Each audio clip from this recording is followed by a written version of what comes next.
પહેલા મુદ્દાની વાત કરીએ તો વિકાસશીલ અને સરહદી રાજ્ય તરીકે ગુજરાત સતત ડ્રગ્સ માફિયાઓના નિશાને રહેતું આવ્યું છે. છેલ્લા કેટલાક વર્ષોમાં દરિયાઈ માર્ગે મોટી માત્રામાં નશીલા પદાર્થો પકડાયા છે, જે આંતરરાષ્ટ્રીય રેકેટની સંડોવણી તરફ ઇશારો કરે છે. ઈરાનથી બે શખ્સ 200 કિલોથી વધુ ડ્રગ્સ લઈને આવી રહ્યા છે, જેની બાતમી મળતા ગુજરાત એટીએસ અને ઇન્ડિયન કોસ્ટગાર્ડ દ્વારા સંયુક્ત ઓપરેશનમાં પોરબંદરના દરિયા વિસ્તારમાંથી 200 કિલોથી વધુ ડ્રગ્સનો જથ્થો જપ્ત કરાયો. દરિયાઈ માર્ગે ગુજરાતમાં પ્રવેશી રહેલો આ જથ્થો સમયસર પકડી પડાતા મોટી સફળતા મળી છે. ત્યારે સુરક્ષા એજન્સીઓ સતત સતર્ક છે. છતાં પ્રશ્ન એ છે કે ડ્રગ્સનું નેટવર્ક સંપૂર્ણપણે ક્યારે તૂટશે? યુવાનોને બરબાદ કરતી આ નશાની ચેઇન સામે કડક કાયદાકીય કાર્યવાહી સાથે સમાજમાં જાગૃતિ પણ હવે એટલી જ જરૂરી બની છે.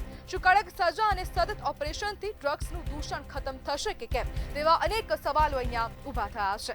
જ્યારે બે લોકોને પકડી પાડવામાં આવ્યા છે અને આ બંને જે આરોપી છે તે ઈરાનના હોવાનું સામે આવ્યું છે અને બલુચી ભાષામાં તે બંને વાતચીત કરી રહ્યા છે તેવું એટીએસના ડીઆઈજી દ્વારા જણાવવામાં આવ્યું છે.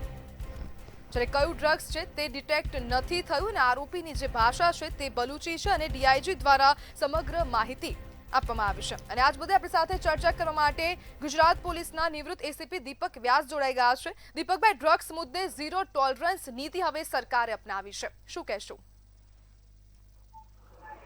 ડ્રગ્સ નું દૂષણ છે એ આજના યુવા ભારતના વિકાસને ઉપર અવરોધ આપતું મોટું સ્પીડ બ્રેકર છે.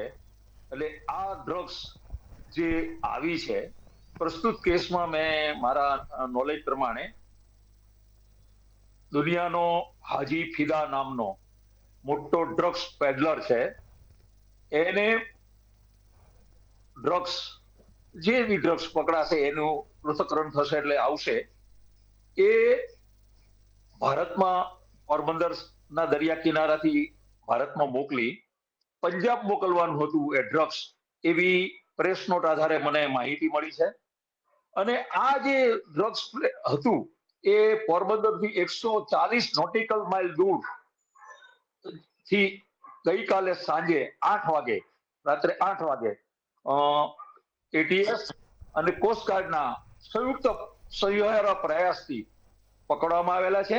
એની અંદર બે આરોપી છે, અબ્દુલ મજીદ અને અબ્દુલ સત્તાર, બંને ઈરાની વ્યક્તિઓ છે. અને 203 પેકેટ આ જે ડ્રગ્સના મળેલા છે એ કબજે કરેલા છે. અને આ જે કન્સાઇનમેન્ટ પકડવાની અંદર SR Chavda police inspector ATS, as Chavda police inspector ATS અને ભરવાડ વીએન, આ ત્રણેય ઇન્સ્પેક્ટર સાહેબો, સ્ટાફ, ડ્રાઈવર, ઓપરેટર બધા અને કોસ્ટગાર્ડના સંયુક્ત પ્રયાસથી આ કન્સાઇનમેન્ટ પકડેલું છે. એ બાબતે હું કોસ્ટગાર્ડને અને એટીએસના અધિકારીઓને હૃદયપૂર્વકના અભિનંદન આપું છું કે આટલું મોટું કન્સાઇનમેન્ટ પકડવું એ તો બહુ જ એની માગે ધીરજ માગી લે અને ખૂબ મહેનત માગી લે. એ લોકો કેટલા દિવસોથી આ મહેનત કરી હશે અને બાતમી મળ્યા પછી એને પરસ્યુ કરવી, it is not a easy task. એ સારી રીતે કરી છે, એ બદલ હું તમામને ખૂબ ખૂબ અભિનંદન આપું છું. દીપકભાઈ, નેવી, કોસ્ટગાર્ડ અને જે પોલીસ છે તો તે લોકોને દરિયાઈ માર્ગે જે ડ્રગ્સ પકડી રહ્યા છે તો તે ડ્રગ્સ પકડવામાં કયા કયા પડકાર આવે છે? હાજી, જે નેવી છે, જે આપણી પોલીસ છે, કોસ્ટગાર્ડ છે અને મરીન પોલીસ, તો તે લોકો જ્યારે ડ્રગ્સ દરિયામાંથી પકડી રહ્યા છે તો તે લોકોને આ ડ્રગ્સ પકડવામાં કયા કયા પડકારોનો સામનો કરવો પડે છે? સર્વપ્રથમ તો એટલો મોટો લાંબો દરિયા કિનારો છે, હાઈ સ્પીડ બોટની અંદર 10, 15, 20 મિનિટમાં ઇન્ડિયાની આપણી અંદર આવી જાય તો આપણે ખબર ન પડી શકે. તો એ દરિયાની અંદર 140 નોટિકલ માઇલ દૂર જઈને કેટલી સતર્કતા રાખી હશે ત્યારે આ બોટને આવવા દીધી. અને આ જે આરોપી છે એ નાર્કો ટેરરિઝમના આરોપી છે. એ લોકો પાસે હથિયાર પણ હોઈ શકે, અત્યારે આપણને ખબર નથી, પરંતુ એ લોકો હુમલો પણ કરી શકે. અને બે પંચો સાથે આ રેડ કરેલી હશે તો બધાને સાથે રાખીને સંયુક્ત પ્રયાસથી બોર્ડર સિક્યુરિટી ફોર્સથી માંડીને કોસ્ટગાર્ડ, એટીએસ, બધા મરીન પોલીસ બધા ભેગા મળીને જે કામગીરી કરી એ ખૂબ કાબિલિયતને તારીફ છે. એ લોકોને જેટલા અભિનંદન આપીએ એટલા ઓછા છે એવું મારું પોતાનું માનવું છે. અને ખૂબ અઘરું કામ છે.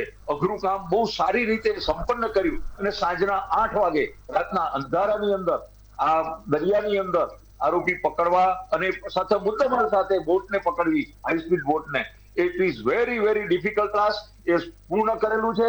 એ લોકોને ખૂબ મહેનત, કેટલા દિવસની મહેનત કરી હશે અને પોતે જીવ સટોસટના ખેલ ખેલીને પોતે પોતાની જાનની પરવા કર્યા વિના આ કન્સાઇનમેન્ટ પકડેલું છે.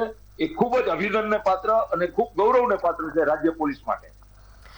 દીપકભાઈ, આ જે નશાનો કાળો કારોબાર છે, તો આ કારોબારને સંપૂર્ણપણે ક્રેક ક્યારે કરી શકાશે?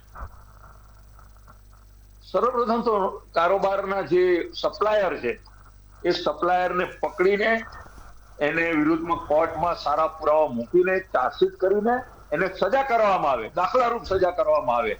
તો એનો ભય, કાયદાનો ભય દરેકને હોવો જોઈએ.